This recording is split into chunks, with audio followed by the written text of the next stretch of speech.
Hello. Guess who was visited by Amazon? I have gotten my, let's see, I have to put on my glasses for this.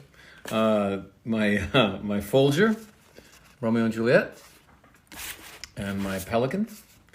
And I think that we're going to do one scene, because it's really two scenes.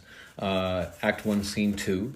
And I have been able to read all of the footnotes and annotations, and so that I can better understand what I'm trying to share to you. The overarching thing that I'm getting right now is that these beginning scenes, the first scene, of course, was a very scary scene that we talked about last time, of a street fight that happens. But this next scene has a lot of lightness to it.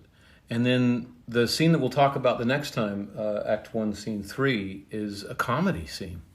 And so there is real light happening in this play. My memory of it is that it's just a blood fest, but what I'm finding is that there's more light than I expected. But in Scene 1, 2, Act 1, Scene 2, we start with Capulet, who is Juliet's father, and the County Paris. County is another word for count, so Count Paris are talking. And Paris reminds the father that he has asked for Juliet's hand in marriage. And so he says, "So what say you to my suit?" And Capulet, the dad, says, "But saying over what I have said before, my child is yet a stranger in the world. She hath not seen the change of 14 years. Let 2 more summers wither in their pride, ere we may think of her ripe to be a bride." Paris just right away says, "Younger than she are happy mother's maid." Okay, let's stop there.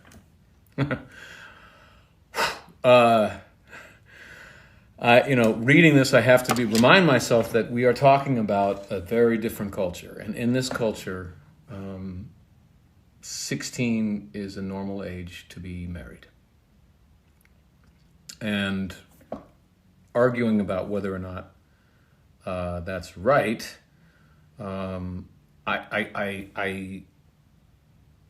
I know is that back then it was normal. It was not considered sick. People didn't live as long.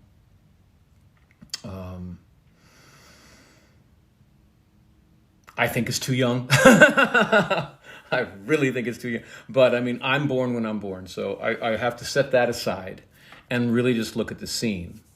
The father, he's already said, look, she's too young to get married. She's only 14. That's too young. So good for him. And then Paris says, "Younger than she are happy mother's maid." And Capulet, the father, responds right away, "And too soon marred are those so early made. Earth hath swallowed all my hopes but she. She's the hopeful lady of my earth. So all of his other children have died. She's the only surviving child that he has. And so she's his heir to all of his lands as well as his heart. But woo her, gentle Paris, get her heart. My will to her consent is but a part. And she agreed within her scope of choice, lies my consent and fair according voice."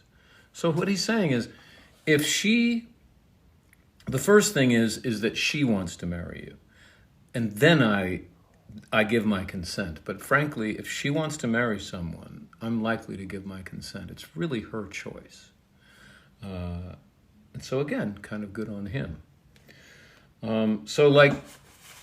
What I think this says about the father is that he's a good dad, or that Shakespeare intends to portray him as a good father. He wants to hold to the norm and not marry her off before her time. And he is going to let her decide who she wants to be with for the rest of her life. So I think he's supposed to be a good dad, even though they're talking about an age range of marriage for Juliet that is just mind-bogglingly young. So there's that. Also, the Pelican had a very interesting fact about the actor that played Paris first. So Paris was written for the clown of the company.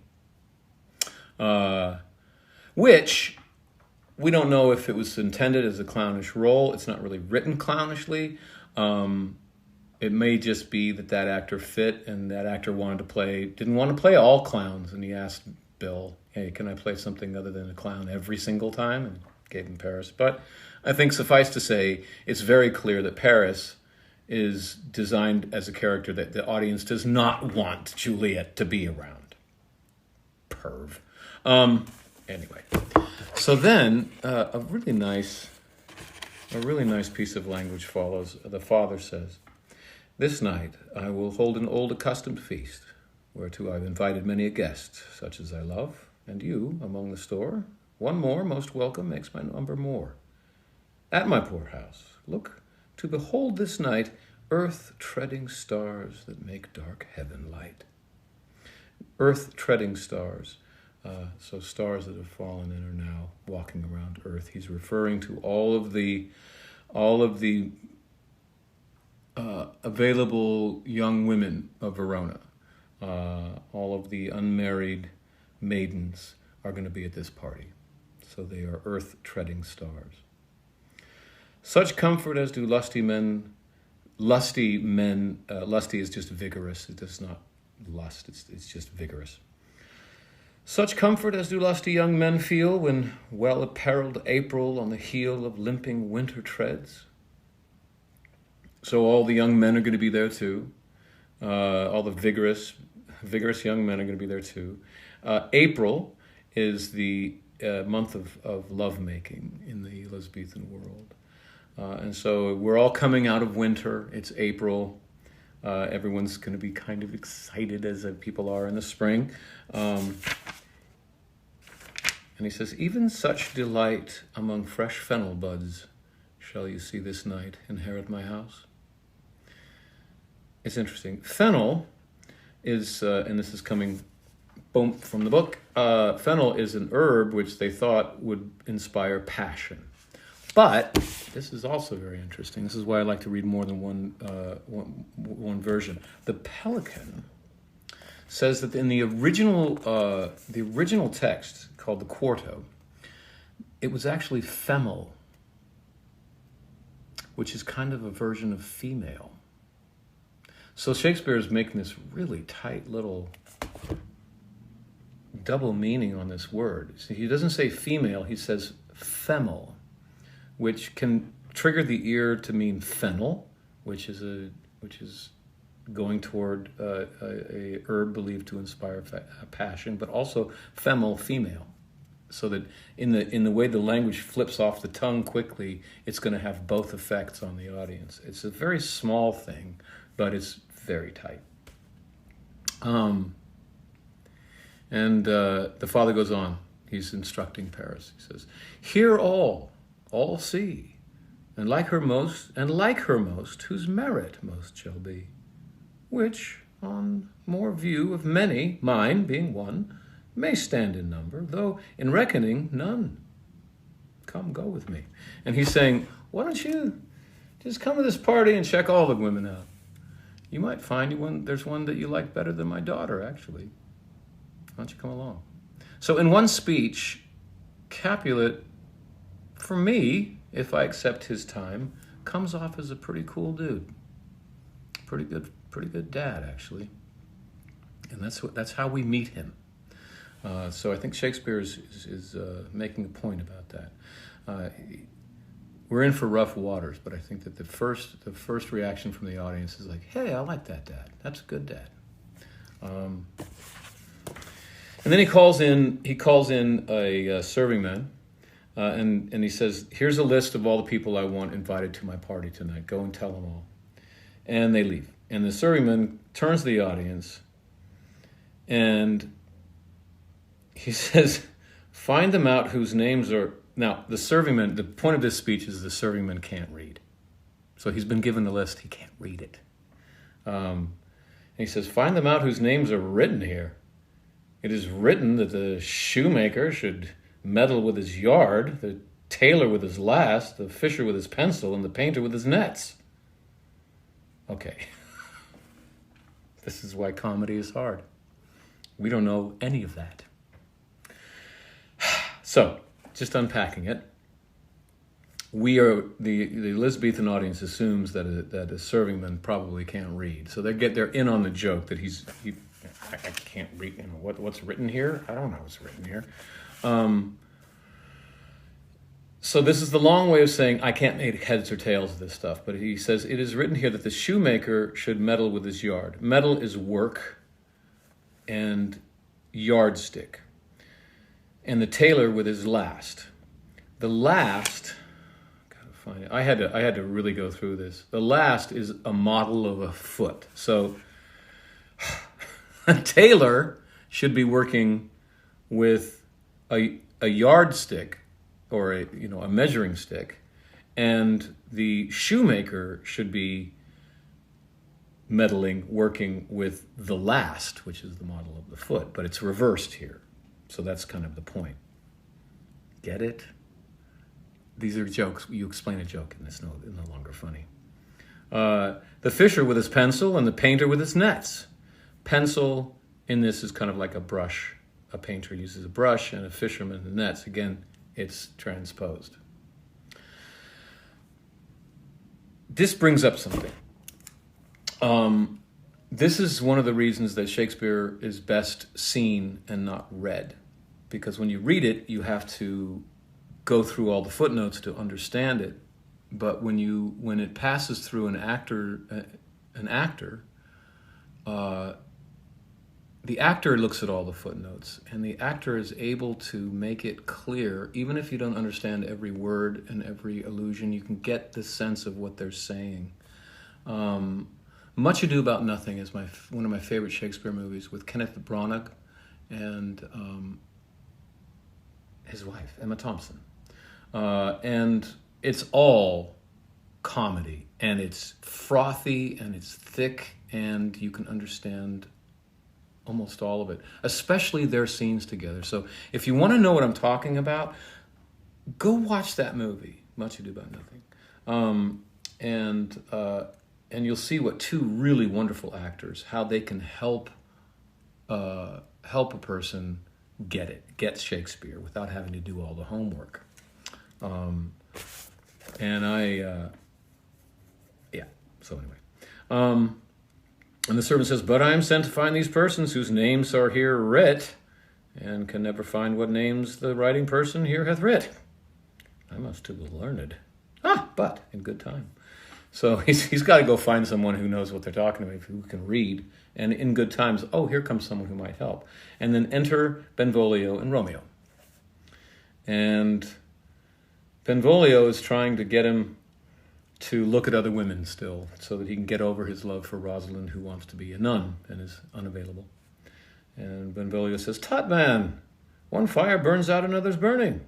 One pain is lessened by another's anguish. Turn giddy and be helped by backward turning." That's a nice one. If you're turning and you get giddy, like dizzy, you can help yourself by turning the other way, like reversing direction, and you can clear your head. And so that's what he's saying. One desperate grief cures another's languish. Take thou some new infection to thy eye, and the rank poison of the old will die.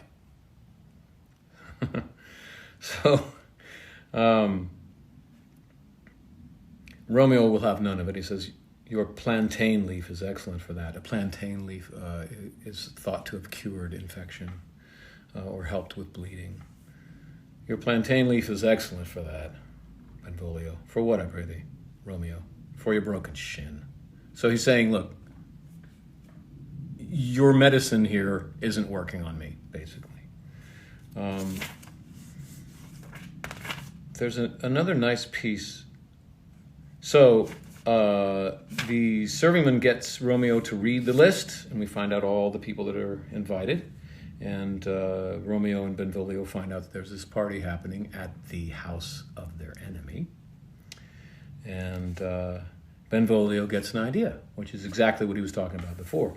"At this same ancient feast of Capulet sups the fair Rosalind, whom thou so loves, with all the admired beauties of Verona. Go thither, and with unattainted eye compare her face with some that I shall show, and I will make thee think thy swan a crow." I hope you got that. if I'm any actor, you did get the idea. So go check out all the women at this party, and you might find out that Rosalind's not the prettiest girl in Verona like you think you are now.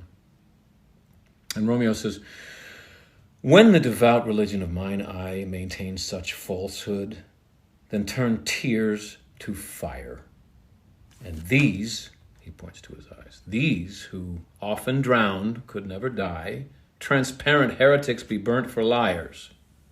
One fairer than my love, the all-seeing sun ne'er saw her match since first the world begun. So he's saying, if my eyes start telling me that there's someone fairer than my Rosalind, I hope they catch fire. They're heretics, and we burn heretics at the stake. So I hope that my eyes would just burn out of my head. It's ridiculous.